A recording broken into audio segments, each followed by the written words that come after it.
So you're thinking of moving to Torrance or Redondo Beach, California? Well, then you're gonna wanna watch this video first. This week we're checking out the difference between Torrance and Redondo Beach, California. And so for some of you, you may think, oh, those are completely different areas or two completely different towns or cities. And some of you may think, oh, actually they're very similar. I'm considering both of them. And that's kind of the stance that I've seen when people have moved down here is maybe they start their search looking at the beach towns and Redondo Beach. They're not even considering Torrance. And then they realize they cross over the street from one listing and it's in Torrance. And so they do border each other in certain areas, and maybe vice versa. You weren't considering a beach town and you were looking at Torrance, and then you wander into Redondo Beach. So that's why today we're going to kind of look at both and how they're different and how they're the same. First up is the beach life. Since you got Redondo Beach in the name, both cities would be a beach life kind of vibe to it, where depending on where you're at in that city, it could be a walk or bike ride or run or a short drive to get to the beach. So Redondo Beach, you've got areas that are right along the strand and right above the ocean, and you've got an ocean view. And then you've got areas in North Redondo where you're a little bit more further inland and towards the hitting up to close to the freeways. And then Torrance, you've got areas that go down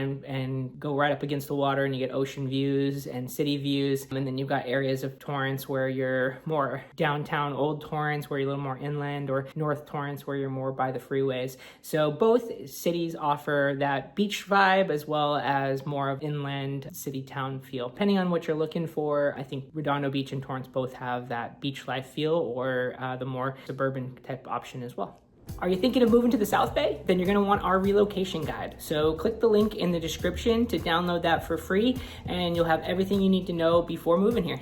All right, now styles of homes. I think you can find what you're looking for in both Torrance and Redondo, depending on what your price range is. They both have options for condos. They both have options for townhomes. They both have options for single family residences. One thing I notice quite often with Redondo Beach is people might start their search and say, oh, I'm not interested in a condo or a townhome, a single family residence that's a standalone structure, the yard. And whether or not you really need a yard is probably the bigger impact on that, because in North Redondo, there are quite a few 2 or 3 on a lot townhomes where some of them are standalone structures, but you're sharing a lot with another unit, and maybe they have a $50 a month gardener HOA fee or something. So if you're somebody that's looking for a larger interior space in the South Bay, depending on what your price range is, a townhome in North Redondo might be a good option. And I do notice that quite often, where people will say, I'm not considering a townhome, and then they're like, oh, I want it to be at least 2,000 square feet. Don't care if it has a yard area. It'd be nice if it did. I want it to be its own standalone structure, and I don't want to pay an HOA. Well, you might still be able to find that in a townhome in Redondo. And with Torrance, some of the single family residences might be smaller than that. It might be 1,000 square feet home, or a 1,200 square foot home, or 1,500 square foot home for the same price. You may start looking more at the townhome route if you want a bigger interior space in Redondo, and you may look at single family residence in Torrance if you want a big backyard area and you don't care about if the interior space is as big. So those are some things to think about with Torrance and Redondo. They both have options for kind of all styles of living, with oceanfront, big views, condos, townhomes, whatever you're looking for, they have options for all.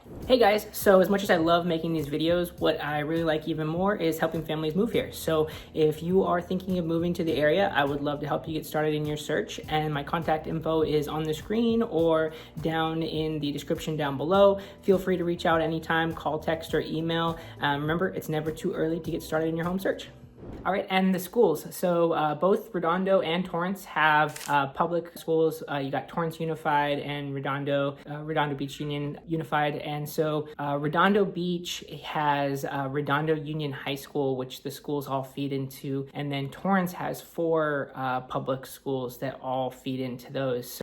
You do have more options with the high school being North Torrance, West Torrance, and South, and the feeder schools leading into them, as opposed to Redondo Beach with just Redondo Union. But Redondo Union's campus is huge. It's one of the biggest campuses in the US. So it's very close to the beach in some sections, and then you can be on the other side of campus and a little further away. So good options for both. Do your research and figure out what's more important to you in the schools as far as ratings and how that works out and what they offer. And lastly, lifestyle, just what is important to you. And I think you can find a variety in Torrance and Redondo as far as what you're interested in, as far as going hiking or spending the day at the beach, or maybe you just like more shops and restaurants. Torrance, you've got Del Amo Mall, you've got lots of little shops and restaurants throughout. Redondo Beach, you've got the Redondo Pier with little shops, you've got a mall as well, you've got all kinds of different things. So both have options for getting to the beach for the day, getting out on the trails, going hiking or running or walking, and they both have options for shopping and everything. Because like I said, you could be in Torrance on Prospect across the street and you're in Redondo Beach. Great options for getting outdoors and different things to do in both cities. And that is Torrance and Redondo Beach. If you are still unsure if which city fits better for you, that is okay. I have multiple clients that throughout their whole search were looking at both Torrance and Redondo Beach. In one day, they might be looking at homes in Redondo Beach and in Torrance and not have a preference on one city versus the others. Hope this helped, but if not, like I said, it's great just to check out both cities, and I'd love to help you get started in your search.